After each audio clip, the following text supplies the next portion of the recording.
Hello everyone, welcome to my channel Mice education. আজ আমরা শুরু করতে চলেছি ইম্পর্টেন্ট 5000 জিকে সিরিজের 4 নম্বর ক্লাস।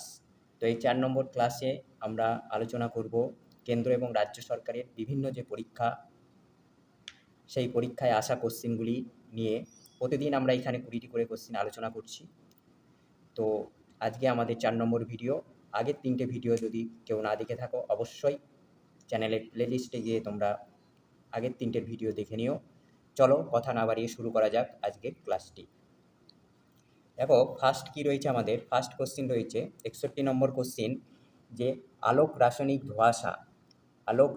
ধোঁয়াশা নিচের কোন দশকটি অনুপস্থিত। অর্থাৎ আলোক রাসায়নিক ধোঁয়াশার মধ্যে কোন দশাটা আমরা দেখতে পাই না। অপশনগুলো দেখো, প্রথমে রয়েছে প্যান, তারপরে রয়েছে ওজোন, তারপরে রয়েছে নাইট্রোজেন ডাইঅক্সাইড, আর ডিতে রয়েছে কার্বন ডাই অক্সাইড। তো এখানে আমাদের সঠিক অ্যান্সার কী হবে, যেহেতু দেখো এখানে কোশ্চেনে বলা আছে যে দেখা যায় না, অনুপস্থিত মানে কি দেখা যায় না, তো সেটা কি হবে, এখানে আমাদের সঠিক অ্যান্সার হবে option D, carbon die oxide. Carbon die অক্সাইডকে আমরা দেখতে পাই না আলোক রাসায়নিক ধোঁয়াশাতে। ঠিক আছে, আর এখান থেকে আরও একটি যে গুরুত্বপূর্ণ কোশ্চেন তোমাদের হয়, দেখো অপশন নম্বর 1-এ যেটা রয়েছে প্যান, এর ফুল ফর্মটা মাঝে মধ্যে তোমাদের জিজ্ঞাসা করা হয়, বা একটা গুরুত্বপূর্ণ কোশ্চেন তোমরা বলতে পারো। তো প্যানের ফুল ফর্ম কি, পারঅক্সি অ্যাসিটাইল নাইট্রেট, এটা তোমাদের মনে রাখতে হবে। নেক্সট কোশ্চেন দেখো 62 নম্বর কোশ্চেন কি বলছে, নাগোয়া প্রটোকল নিচের কোনটির সঙ্গে যুক্ত। নাগোয়া প্রটোকল নিচের কোনটির সঙ্গে যুক্ত। অপশন দেখো, অপশনে রয়েছে জলবায়ুর পরিবর্তন, ওজোন গ্যাস হ্রাস, দুর্যোগজনিত বর্জ্য, অপশন ডি হচ্ছে জীব বৈচিত্র্য। তো এখানে আমাদের সঠিক অ্যান্সার কী হবে, সঠিক অ্যান্সার হবে অপশন ডি, জীব বৈচিত্র্য। জীব বৈচিত্র্যের সঙ্গে নাগোয়া প্রটোকলটি যুক্ত। মনে রাখবে যে 2010 সালে জাপানের নাগোয়া শহরে এই প্রটোকলটি হয়েছিল। নেক্সট কোশ্চিন দেখো আমাদের কি রয়েছে, হরিজন সেবক সংঘ প্রতিষ্ঠাতা কে ছিলেন। হরিজন সেবক সংঘের প্রতিষ্ঠাতা কে ছিলেন। হরিজন সেবক সংঘের প্রতিষ্ঠাতা, অপশন দেখো, অপশন এতে রয়েছে বাল গঙ্গাধর তিলক, অপশন বি হচ্ছে এম.এন. রায়, অপশন সি হচ্ছে মহাত্মা গান্ধী, অপশন ডি হচ্ছে ডক্টর বি.আর. আম্বেদকর। তো এখানে আমাদের সঠিক অ্যান্সার হবে অপশন সি, মহাত্মা গান্ধী ছিলেন হরিজন সেবক সংঘের প্রতিষ্ঠাতা। এখানে তোমরা মনে রাখবে যে এই হরিজন সেবক সংঘটি প্রতিষ্ঠিত হয় হচ্ছে 1932 সালে, এবং হরিজন সেবক সংঘের প্রথম যে নাম ছিল, অর্থাৎ হরিজন সেবক সংঘ নাম ছিল না, তার ফার্স্ট নাম ছিল হচ্ছে অস্পৃশ্যতা নিরোধ সংঘ। 1933 সালে এটির নাম পরিবর্তন হয়ে হরিজন সেবক সংঘ হয়। তাহলে হরিজন সেবক সংঘ প্রতিষ্ঠিত হচ্ছে কত সালে, 1932 সালে, তখন তার নাম ছিল হচ্ছে অস্পৃশ্যতা নিরোধ সংঘ। তারপর 1933 সালে নাম পরিবর্তন করে করা হয় হরিজন সেবক সংঘ। নেক্সট কোশ্চেন কি রয়েছে দেখো, 64 নম্বর কোশ্চেন, 1906 সালে কোন রাজনৈতিক দল প্রতিষ্ঠিত হয়।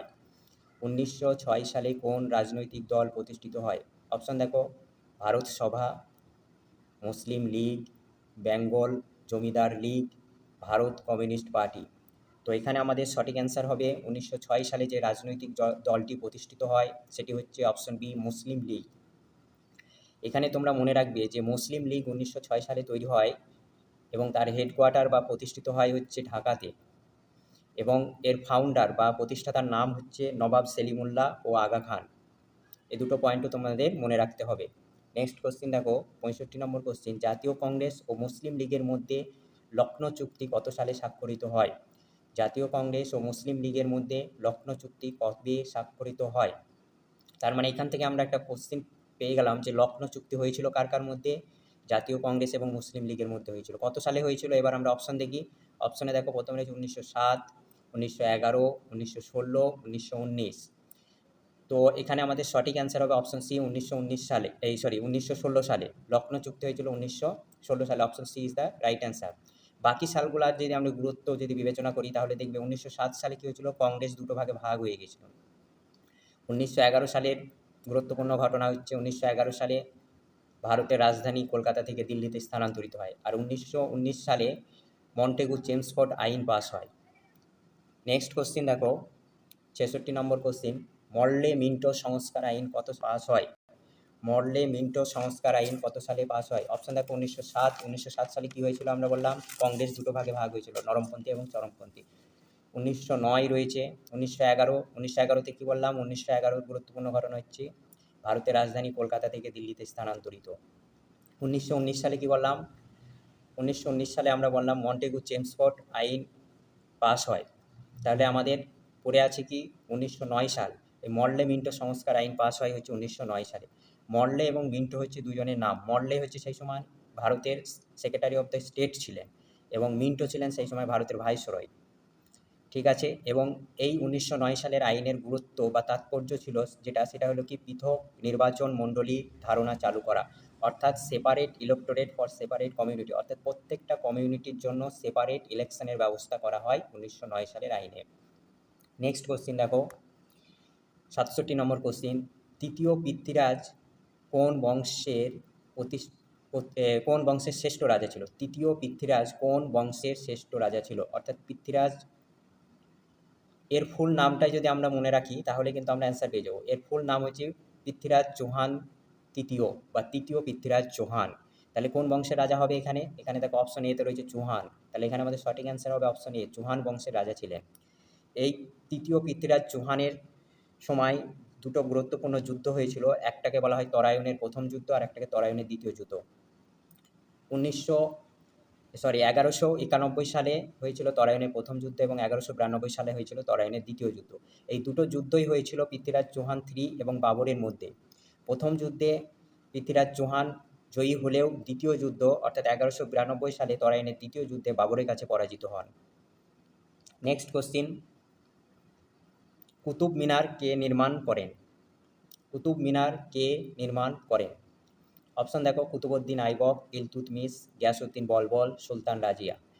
তো এখানে আমাদের সঠিক অ্যান্সার হবে অপশন এ, কুতুবউদ্দিন আইবক। এখানে তোমরা মনে রাখবে যে কুতুবউদ্দিন আইবক হচ্ছে কুতুব মিনার নির্মাণ করে বা নির্মাণ কাজ শুরু করে, কিন্তু শেষ করে তার পরবর্তী শাসক ইলতুৎমিশ। কত সালে তৈরি করেছিল কুতুব মিনার? 1193 সালে। এবং কুতুব মিনারকে পুনরায় ফের সংরক্ষণ করে বা সংস্কার করে হচ্ছে ফিরোজ শাহ তুগলক। তাহলে কুতুব মিনার সম্পর্কে আমরা তিনজনের নাম মনে রাখবো, একটা হচ্ছে কুতুবউদ্দিন আইবক, একজন হচ্ছে ইলতুৎমিশ আর একজন হচ্ছে ফিরোজ শাহ তুগলক। কুতুবউদ্দিন আইবক হচ্ছে কুতুব মিনার নির্মাণ কাজ শুরু করে, ইলতুৎমিশ কী করে? কুতুব মিনারের নির্মাণ কাজ শেষ করে এবং কুতুব মিনারের ওপরের অংশের যে অংশটি রয়েছে সেটি কিন্তু সংস্কার করেন ফিরোজ শাহ তুগলক। বর্তমানে কুতুব মিনার হচ্ছে ইউনেস্কো ওয়ার্ল্ড হেরিটেজ সাইটে রয়েছে। নেক্সট কোশ্চিন দেখো 69 নম্বর কোশ্চিন, বিজয়নগর শহরটি অন্য যে নামে পরিচিত ছিল? বিজয়নগর যে শহরটি ছিল সেটা আর একটা কী নামে পরিচিত ছিল? অপশন দেখো, অপশন এতে বলছে আরাবিরু, চন্দ্রগিরি, হাম্পি, কন্নড়। তো এখানে আমাদের সঠিক অ্যান্সার হবে অপশন সি, হাম্পি। এখানে আরও একটা কোশ্চিন হয় যে বিজয়নগর শহরের ধ্বংসাবশেষ কোথায় পাওয়া যায়? তখনও অ্যান্সার হবে কিন্তু হাম্পি, এটাও তোমরা মনে রাখবে। এবং এই হাম্পি শহরটা বর্তমানে হচ্ছে কর্ণাটক রাজ্যে অবস্থিত। বিজয়নগর সাম্রাজ্য কবে প্রতিষ্ঠিত হয়? বিজয়নগর সাম্রাজ্য প্রতিষ্ঠিত হয় হচ্ছে 1336 খ্রিস্টাব্দে এবং এর প্রতিষ্ঠাতার নাম হচ্ছে হরিহর ও বুক্কা।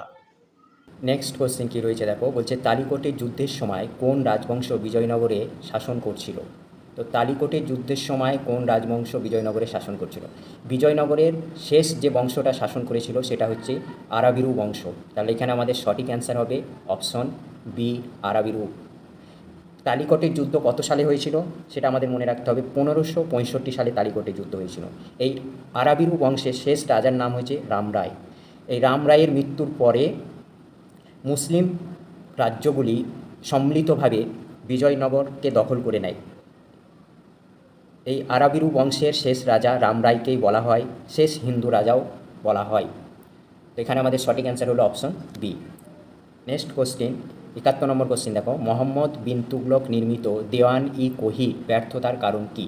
প্রথমে আমরা জানবো যে দেওয়ান-ই-কোহিটা কী। দেওয়ান-ই-কোহি হচ্ছে মোহাম্মদ বিন তুগলকের তৈরি একটা কৃষি দপ্তর। এখানে কৃষিকাজ নিয়ে বিভিন্ন বিষয় পরামর্শের জন্য তৈরি করেন মোহাম্মদ বিন তুগলক। তার ব্যর্থতার কারণ অপশন দেখো, অপশন এতে রয়েছে পরীক্ষার জন্য ব্যবহৃত জমি উর্বর ছিল না। এটা একদম ঠিক, পরীক্ষার জন্য যে সমস্ত জমি নেওয়া হয়েছিল সেগুলো উর্বর ছিল না। অপশন বিতে রয়েছে প্রকল্পের জন্য ব্যবহৃত অর্থের সঠিক ব্যবহার হয়নি। প্রকল্পটা বাস্তবায়ন করার জন্য যে অর্থ দেওয়া হয়েছিল সেটা কিন্তু সঠিক ব্যবহার হয়নি, এটাও ঠিক। সুলতানের মনোযোগের অভাব, এটাও ঠিক। তাহলে এখানে আমাদের সঠিক অ্যান্সার কী হবে? অপশন ডি, ওপরের সব কয়টি ঠিক। দেওয়ানি কহি ব্যর্থতার কারণ হিসাবে ওপরের সবগুলিই হচ্ছে ঠিক। নেক্সট কোশ্চিন দেখো, 72 নম্বর কোশ্চিন। কোন পর্যটক বিজয়নগর সাম্রাজ্যে এসেছিলেন? বিজয়নগর সাম্রাজ্যে কোন পর্যটক এসেছিলেন? তো এখানে আমাদের সঠিক অ্যান্সার হবে option A, Niccolo de Conti. Niccolo de Conti তিনি বিজয়নগর সাম্রাজ্যে এসেছিলেন, এবং তিনি যখন বিজয়নগর সাম্রাজ্যে এসেছিলেন তখন বিজয়নগরের শাসক ছিলেন দ্বিতীয় দেবরায়। নিকোলো ডি কন্টি বিজয়নগরে এসেছিলেন ইতালি পরিব্রাজক হিসাবে, ইতালি থেকে এসেছিলেন তিনি, এটাও পরীক্ষায় মাঝে মধ্যে এসেছে। ঠিক আছে, এছাড়াও আমাদের বাকি অপশনগুলো দেখো, Megasthenes, Vasco da Gama, Ibn Battuta. Megasthenes তিনি দ্বিতীয় চন্দ্রগুপ্তের সময় ভারতবর্ষে এসেছিলেন। ভাস্কো ডা গামা 1498 সালে ভারতবর্ষে আসেন কালিকট বন্দরে। ইবন বতুতা তিনি ভারতবর্ষে আসেন মরক্কো দেশ থেকে, এবং তিনি যখন ভারতবর্ষে আসেন তখন শাসক ছিলেন মোহাম্মদ বিন তুগলক। এগুলো আমরা প্রত্যেকটি পয়েন্টই মনে রাখবো। নেক্সট কোশ্চিন দেখো, বাহমনি সাম্রাজ্যের প্রতিষ্ঠাতা কে? আলাউদ্দিন খলজি, আহমদ শাহ আবদালি, আলাউদ্দিন বাহমন শাহা, তাজউদ্দিন ফিরোজ শাহা। তো এখানে আমাদের সঠিক অ্যান্সার হবে অপশন সি, আলাউদ্দিন বাহমন শাহা হচ্ছে বাহমনি সাম্রাজ্যের প্রতিষ্ঠাতা। কত সালে বাহমনি সাম্রাজ্য প্রতিষ্ঠিত হয় সেটা আমাদের জানতে হবে। 1347 সালে বাহমনি সাম্রাজ্য প্রতিষ্ঠিত হয়, এবং এই বাহমনি সাম্রাজ্যের রাজধানী ছিল হচ্ছে গুলবার্গ। গুলবার্গ হচ্ছে বাহমনি সাম্রাজ্যের রাজধানী। দক্ষিণ ভারতের প্রথম স্বাধীন মুসলিম রাজ্য বলা যেতে পারে বাহমনি সাম্রাজ্যকে।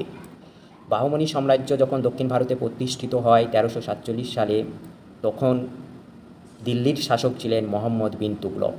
এই প্রত্যেকটি পয়েন্টই পরীক্ষার জন্য কিন্তু ইম্পর্টেন্ট, তোমাদের মনে রাখতে হবে। নেক্সট কোশ্চিন আমাদের দেখো কি রয়েছে, সুলতানপুর পক্ষী অভয়ারণ্য কোন রাজ্যে অবস্থিত? সুলতানপুর পক্ষী অভয়ারণ্যটি কোন রাজ্যে অবস্থিত? অপশন দেখো, হরিয়ানা, রাজস্থান, মধ্যপ্রদেশ, উত্তরপ্রদেশ। তো এখানে আমাদের সঠিক অ্যান্সার হবে সুলতানপুর হচ্ছে হরিয়ানা রাজ্যে অবস্থিত পক্ষী অভয়ারণ্য। এছাড়াও আমরা মনে রাখবো যে রাজস্থানে যে পক্ষী অরণ্য রয়েছে, দুটো পক্ষী অরণ্য রয়েছে, একটা হচ্ছে ভরতপুর, তারপর হচ্ছে ঘনা, আর হচ্ছে সিরিস্কা, তিনটে রয়েছে। একটা হচ্ছে কি ভরতপুর, সিরিস্কার, ঘনা, এই তিনটে হচ্ছে রাজস্থানে অবস্থিত। মধ্যপ্রদেশে সেরকম নেই। তো আমরা এরপরে আমরা যেটা জানবো যে আরও কিছু পক্ষী অরণ্যের নাম যেগুলো ইম্পর্টেন্ট, যে চিন্তামণিকর, কুলিক, এগুলো হচ্ছে আমাদের ওয়েস্ট বেঙ্গলে অবস্থিত, পশ্চিমবঙ্গে অবস্থিত। ঘাটপোভা পক্ষী অরণ্যটা হচ্ছে কর্ণাটকে অবস্থিত। এই প্রত্যেকটা পয়েন্ট তোমাদের মনে রাখতে হবে। নেক্সট কোশ্চেন দেখো, নন্দা দেবী বায়োস্ফিয়ার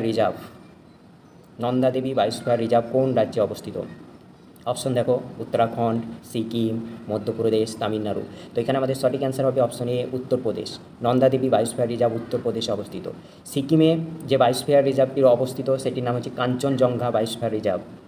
মেঘালয়ে যে বায়োস্ফিয়ার রিজার্ভটি রয়েছে সেটার নাম হচ্ছে কি নকরেক বায়োস্ফিয়ার রিজার্ভ। হিমাচল প্রদেশে যে বায়োস্ফিয়ার রিজার্ভটি রয়েছে সেটা হচ্ছে কোল্ড ডিজার্ট বায়োস্ফিয়ার রিজার্ভ।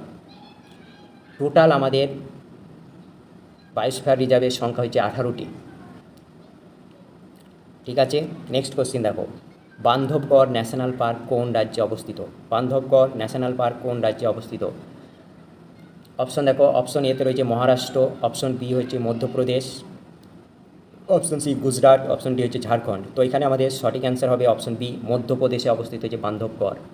এছাড়াও বান্ধবগড় ছাড়াও এখানে আর মধ্যপ্রদেশে যে সমস্ত ন্যাশনাল পার্ক রয়েছে সেগুলি হচ্ছে কানহা, সাতপুরা, বনবিহার, পান্না, এই সমস্ত ন্যাশনাল পার্ক কিন্তু মধ্যপ্রদেশে রয়েছে। প্রত্যেকটাই পরীক্ষার জন্য ইম্পর্টেন্ট। তো এগুলো আমরা মনে রাখবো যে Kanha national park, Satpura national park, Van Vihar national park, Panna national park, এগুলি মধ্যপ্রদেশে অবস্থিত। নেক্সট কোশ্চিন দেখো, 77 নম্বর কোশ্চিন, এটি হচ্ছে ভারতের লবণাত্মক এবং ক্ষারীয় মাটিকে কী বলা হয়? ভারতের লবণাত্মক এবং ক্ষারীয় মাটিকে কী বলা হয়? অপশন দেখো, প্রথম অপশানে রয়েছে কাল্লার, তারপরে রয়েছে খাদার, তারপরে হচ্ছে রেগুর, তারপরে যে ভাঙ্গার। তো আমরা দেখো খাদার সম্পর্কে আমরা জানি, রেগুর সম্পর্কে জানি, আর ভাঙ্গার সম্পর্কে জানি। খাদার কি? গঙ্গা নদীর দুই পাশে নবীন পলিমাটি যেটা রয়েছে সেটাকে বলা হচ্ছে খাদার। আর ভাঙ্গারটা কি? পুরাতন পলিমাটি যেটা রয়েছে সেটাকে বলা হচ্ছে ভাঙ্গার। আর রেগুর কি? রেগুর হচ্ছে ব্ল্যাক সয়েল, অর্থাৎ কালো মৃত্তিকাকে আমরা রেগুর বলি। তাহলে লবণাত্মক মৃত্তিকা বা ক্ষারীয় মাটির মধ্যে কে পড়বে? দেখো অপশন এ পড়ে রয়েছে। তাহলে এখানে আমাদের সঠিক অ্যান্সার হলো অপশন এ। কখনো কখনো আমাদের কি সঠিক অ্যান্সার না জানা থাকলে অপশন বাদ দিয়েও সেটাকে সঠিক অ্যান্সার বার করা যায়। নেক্সট কোশ্চেন দেখো 78 নম্বর কোশ্চেন, ভারতের কোন প্রকার কফি বেশি উৎপাদিত হয়? নিচে কোন প্রকার কফি ভারতে সবচেয়ে বেশি উৎপাদিত হয়? কী কী রয়েছে দেখো, ওল্ড চিক্স কফি, কোকাস coffee, Arabica coffee, Kents coffee. এখানে আমাদের সঠিক অ্যান্সার হবে অপশন সি, আরাবিকা কফি সবথেকে বেশি উৎপাদিত হয় ভারতবর্ষে। তো ভারতবর্ষে কোন রাজ্যে সবচেয়ে বেশি কফি উৎপাদন হয় সেটা হচ্ছে কর্ণাটক। প্রায় 71% কফি এখানে উৎপাদিত হয়। এরপরে যদি কর্ণাটকের পরে যে রাজ্য রয়েছে সেটা হচ্ছে কেরালা, তারপর হচ্ছে তামিলনাড়ু। তো কফি উৎপাদনে প্রথম হচ্ছে কর্ণাটক, এটাও অনেকবার পরীক্ষা এসছে, তো এটাও তোমাদের মনে রাখতে হবে। নেক্সট কোশ্চেন দেখো 79 নম্বর কোশ্চেন, নীল বিপ্লব বা ব্লু রেভলিউশন সম্পর্কিত, মানে নীল বিপ্লব বা ব্লু রেভলিউশন যেটা রয়েছে সেটা কার সঙ্গে সম্পর্কিত? মৎস্য উৎপাদন, দুগ্ধ উৎপাদন, তৈলবীজ উৎপাদন, খাদ্য উৎপাদন। এখানে আমাদের সঠিক অ্যান্সার হবে অপশন এ, মৎস্য উৎপাদনের সঙ্গে যুক্ত হচ্ছে নীল বিপ্লব বা ব্লু রেভলিউশন। এখানে আমরা মনে রাখবো যে দুধ উৎপাদনের সঙ্গে যুক্ত বিপ্লবটাকে আমরা বলি হোয়াইট রেভলিউশন। তৈলবীজ সম্পর্কিত যে বিপ্লব সেটাকে আমরা বলি ইয়েলো রেভলিউশন বা হলুদ বিপ্লব বলি, ঠিক আছে। এছাড়াও আমরা জানবো যে গ্রিন রেভলিউশন বা সবুজ বিপ্লবটা হচ্ছে কি গম উৎপাদনের সঙ্গে সম্পর্কিত। গম এবং খাদ্যশস্য উৎপাদন, এটাকে আমরা সবুজ বিপ্লব বলে থাকি। এখানে আমাদের আরও জানতে হবে যে সবুজ বিপ্লবের জনক কাকে বলা হয়। সবুজ বিপ্লবের জনক হচ্ছে নরম্যান বোরলগ, এটাকে বিশ্বে সবুজ বিপ্লবের জনক বলা হয়। আর যদি আমাদের বলে কোশ্চেনে যে ভারতবর্ষে সবুজ বিপ্লবের জনককে, তো তখন আমাদের অ্যান্সার হবে ডক্টর এম.এস. স্বামীনাথন, ঠিক আছে। নেক্সট কোশ্চিন দেখো, আজকে শেষ কোশ্চিন, নিচের কোন নদীটি দক্ষিণ থেকে উত্তর দিকে প্রবাহিত হয়েছে? দক্ষিণ মানে হচ্ছে ভারতের ম্যাপের নিচে থেকে ওপরের দিকে প্রবাহিত হচ্ছে কোন নদীটি? কৃষ্ণা, কাবেরী, গোদাবরী, সোন। তো এই অপশনগুলোর মধ্যে কোনটা সঠিক অ্যান্সার হবে? সঠিক অ্যান্সার হবে অপশন সি, সোন নদী। কৃষ্ণা, কাবেরী এবং গোদাবরী যে নদীগুলো রয়েছে এগুলা কী হয়েছে, পশ্চিম দিক থেকে পূর্ব দিকে প্রবাহিত হয়ে বঙ্গোপসাগরে পড়েছে। সোন হচ্ছে একমাত্র নদী যেটা অমরকণ্ঠ পাহাড় থেকে তৈরি হয়ে দক্ষিণ থেকে উত্তর দিকে প্রবাহিত হয়ে গঙ্গাতে গিয়ে মিশেছে। তো এখানে আমাদের সঠিক অ্যান্সার হলো অপশন সি, সোন নদী। এই ছিল আজকের ক্লাসটি যদি ভালো লাগে অবশ্যই চ্যানেলটি সাবস্ক্রাইব করে দিও। Thank you watching for this video.